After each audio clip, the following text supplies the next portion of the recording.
Assalamualaikum warahmatullahi wabarakatuh.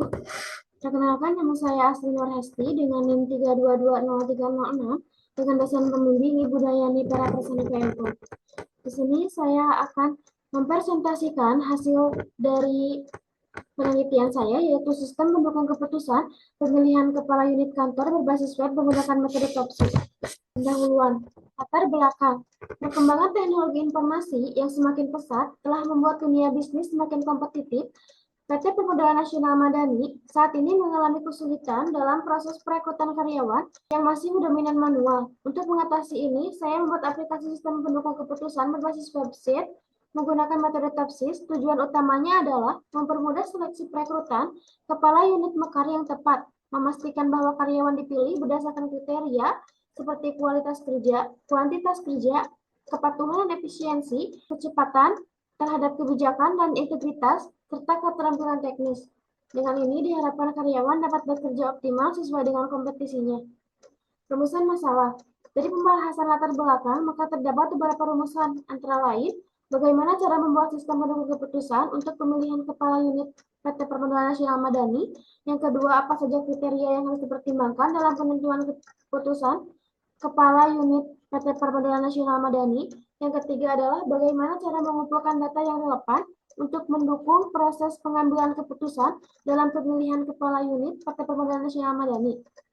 Tujuan penelitian. Berdasarkan rumusan masalah, akan dilakukan penelitian yang bertujuan untuk 1. Membuat sistem pendukung keputusan untuk pemilihan kepala unit PT Permodalan Nasional Madani. Yang kedua, menentukan kriteria-kriteria dalam pemilihan kepala unit kantor PT Permodalan Nasional Madani.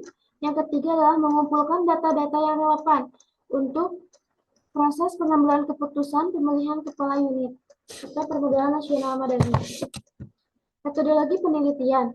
Metodologi penelitian menggunakan pendekatan berorientasi objek dengan metode pengumpulan data. Yang pertama ada observasi, yang kedua ada wawancara, yang ketiga ada studi literatur.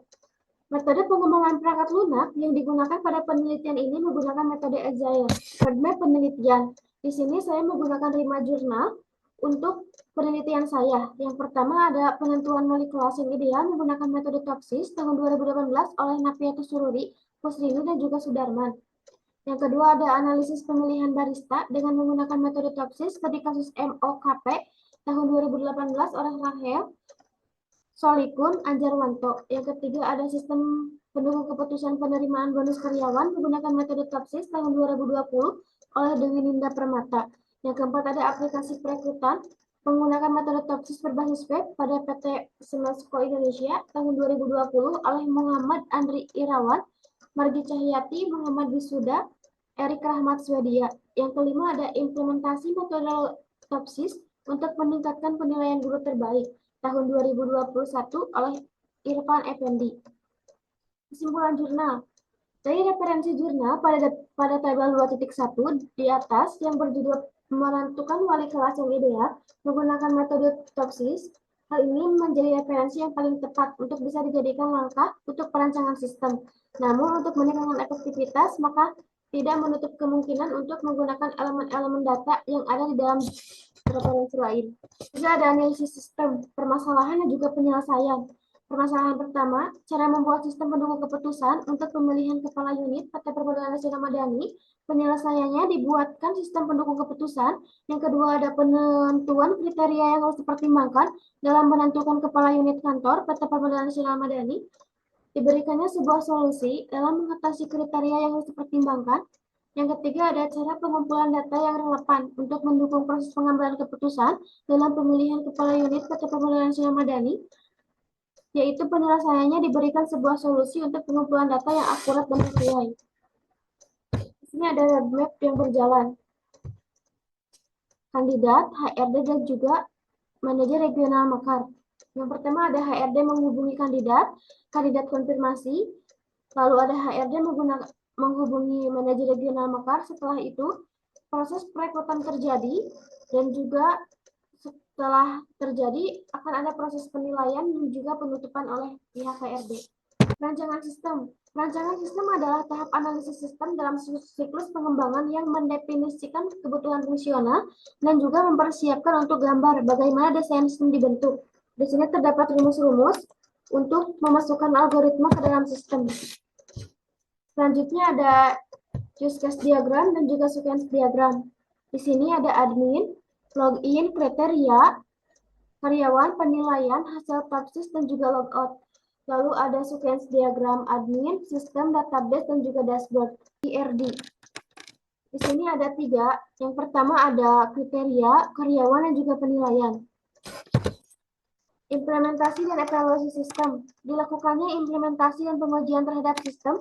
Tahapan ini dilakukan setelah perancangan selesai. Kegiatan yang dilakukan dalam implementasi sistem adalah memindahkan logika program dan algoritma ke dalam bahasa pemrograman.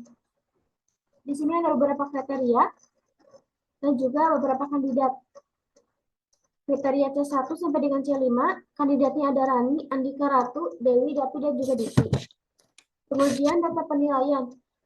Kasus dari hasil uji coba data normal dan juga kasus dari hasil uji coba data salah. Kesimpulan, setelah melalui berbagai penjelasan telah diuraikan dalam laporan ini, maka dapat disimpulkan beberapa hal sebagai berikut. Sistem berbasis web ini telah memperoleh admin dalam mengelola data sistem, pendukung keputusan, pemilihan kepala unit kantor berbasis web menggunakan metode TOPSIS. Sistem ini memungkinkan pengguna untuk merekap data TOPSIS secara keseluruhan. Saran, sistem mendukung keputusan pemilihan kepala unit kantor berbasis web menggunakan metode TOPSIS telah selesai dibuat. Tentunya masih terdapat banyak kekurangan. Berikut saran pengembangan aplikasi yang akan datang. Yang pertama ada mengembangkan sistem mendukung keputusan web yang lebih spesifik. Yang kedua adalah menambahkan fitur yang belum tersedia. Yang ketiga ada menambahkan fitur untuk menampilkan diagram. Dan yang keempat adalah melengkapi fitur-fitur yang dibutuhkan di masa yang akan datang. Sekian yang dapat saya sampaikan. Mohon maaf apabila ada kesalahan. Wassalamualaikum warahmatullahi wabarakatuh.